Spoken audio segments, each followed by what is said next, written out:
الحمد لله أرسل رسوله بالهدى ودين الحق ليظهره على الدين كله، والصلاة والسلام على رسوله محمد وآله وأصحابه أجمعين. أما بعد، فأعوذ بالله من الشيطان الرجيم. بسم الله الرحمن الرحيم. إن هذا القرآن يهدي للتي هي أقوم.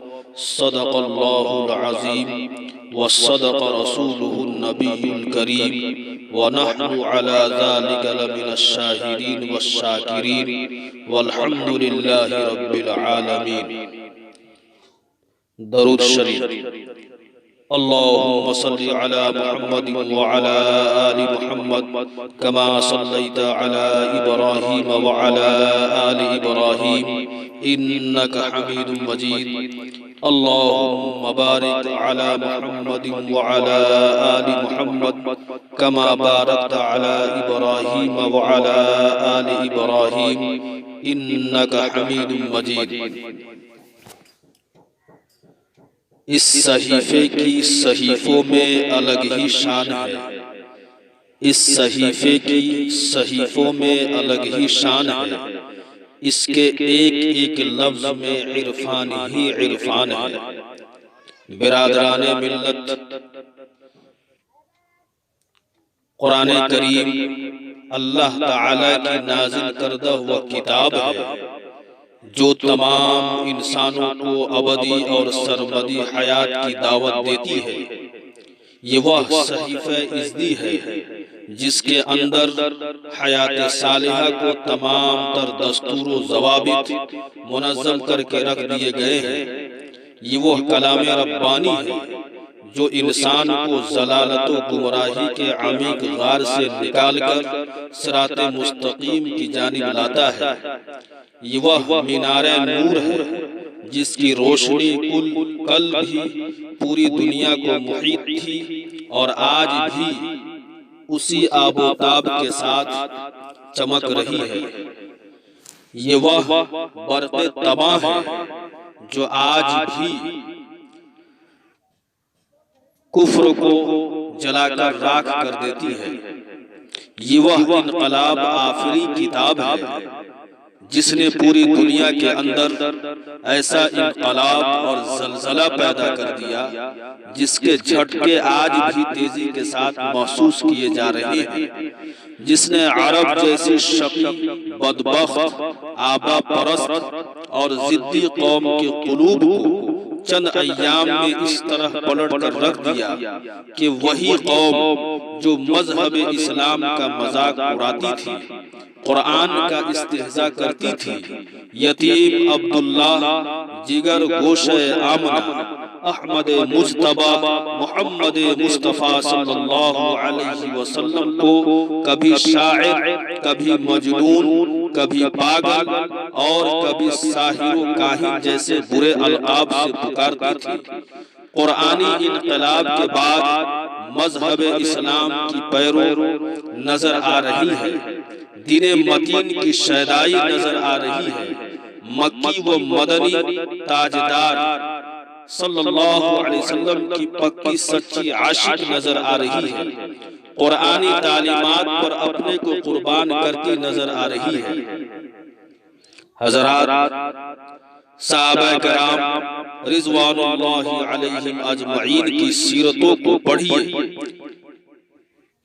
اس صدی کی تاریخ پر بہار کو الٹ کر دیکھیے تو آپ کو مجبور ہو یہ فیصلہ کرنا پڑے گا کہ ابو بکر صدیق رضی اللہ تعالی عنہ کو صدیق بنایا تو قرآن کی برکت نے، عمر رضی اللہ تعالی عنہ کو فاروق بنایا تو قرآن کی برکت نے، عثمان رضی اللہ تعالی عنہ کو ذو النورین بنایا تو قرآن کی برکت نے، علی رضی اللہ تعالی عنہ کو حیدر کرار بنایا تو قرآن کی برکت نے، زبیر کو زہد و تقوی کا اعلیٰ معیار عطا کیا تو قرآن کی برکت نے معاویہ رضی اللہ تعالیٰ عنہ کو سیاست پر دسترس عطا کی تو قرآن کی برکت نے عبد الرحمن بن عوف ہوں، طلحہ ہوں، زبیر و معاویہ ہوں یا عبیدہ ہوں رضی اللہ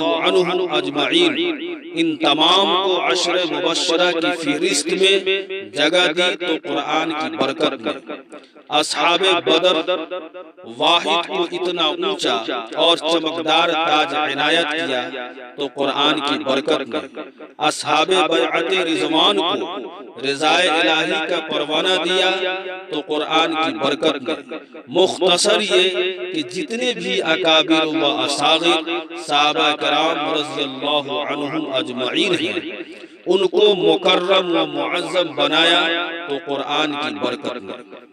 دوستو اور بزرگوں، یہ حضرات اتنے اونچے کیوں بنے؟ اس لیے کہ ان کی زندگیوں میں قرآن تھا، قرآنی تعلیمات پر عمل پیرا ہونا ان کا نصب العین تھا، قرآن کے ایک ایک لفظ کو اپنی زندگیوں میں اتار لینے کو باعث فخر سمجھتے تھے، جس کی وجہ سے یہ حضرات آخرت میں مالک ارض و سما کے سامنے سرخرو تو ہوں گے ہی، ساتھ ہی دنیا میں بھی اللہ نے وہ مقام وہ مرتبہ عنایت فرمایا کہ آج بھی لوگوں کو رشک ہے، آج بھی اسلام دشمن طاقتیں ان کی تاریخوں کو پڑھتی ہے تو ان کی روحیں کانپ اٹھتی ہے، مگر افسوس صد افسوس آج ہم اپنے آپ کو مسلمان کہتے ہیں، اسلامی حمیت کا دعویٰ کرتے ہیں، اپنے کو قرآن والا کہتے ہیں، محمد عربی صلی اللہ علیہ وسلم کا پکا سچا عاشق کہتے ہیں۔ ہم پوچھنا چاہتے ہیں کہ جب یہ سب کچھ ہمارے پاس موجود ہے تو اسی کی بدولت اسلامی کیمپ کے سپاہی محمد عربی صلی اللہ علیہ وسلم کے غلام معزز تھے، ہم ذلیل و خوار کیوں ہیں؟ وہ دنیا کے سامنے بلند و بالا تھے، ہم پستی کے عمیق غار میں کیوں دھستے چلے جا رہے ہیں؟ ان سے انسان تو انسان جانور تک ڈرتے اور کانپتے تھے، ہم سے ایک تنکا بھی خائف کیوں نہیں ہوتا؟ بلکہ ہم اس تنکے سے خوف و ہراس میں مبتلا ہو جاتے ہیں۔ اسی قرآن نے ان کی زندگیوں میں انقلاب برپا کر دیا تھا، ہماری زندگیوں میں انقلاب کیوں نہیں آتا؟ کیا قرآن کی اب وہ شکل موجود نہیں؟ کیا اس کے الفاظ بدل گئے ہیں؟ کیا وہ تاثیر و جاذبیت ختم ہو گئی ہے؟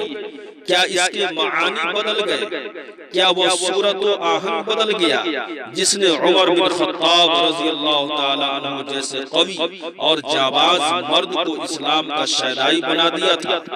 حضرت اسعد بن زرارہ رضی اللہ تعالیٰ عنہ کو حضرت مصعب کے دست حق پر بیعت کرنے پر مجبور کر دیا تھا، اور حضرت سمامہ بن اسال رضی اللہ تعالیٰ عنہ صرف چند آیات سن کر حلقہ بغوش اسلام ہو گئے تھے۔ ذوالبحرین نامی چرواہا صرف چند کلمات سن کر عاشق رسول صلی اللہ علیہ وسلم بن گیا تھا۔ ہرگز ایسا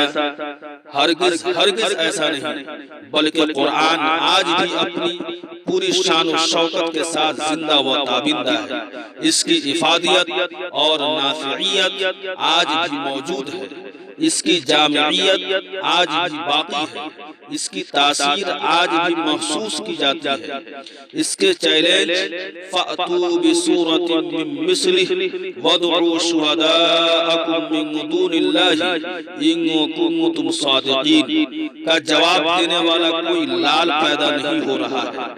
غرض قرآن میں کوئی تبدیلی نہیں آئی ہے، بلکہ ہم بدل گئے، ہمارے حالات بدل گئے، ہمارا یقین متزلزل ہو گیا، ہمارے قلوب زنگ آلود ہو گئے، نزول قرآن کے مقاصد کو ہم نے بھلا دیا، اس کے مطالبات و مقتضیات کو ہم نے فراموش کر دیا۔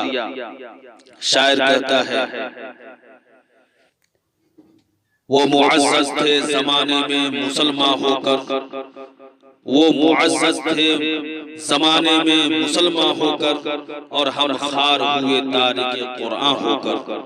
قرآن کا ہم سے مطالبہ ہے کہ ہم کلمہ طیبہ لا الہ الا اللہ محمد رسول اللہ کے تقاضوں پر عمل کریں۔ ہم ان تقاضوں پر عمل نہیں کرتے۔ قرآن کا مطالبہ ہے کہ ہم پانچوں نمازوں کو پابندی سے ادا کریں۔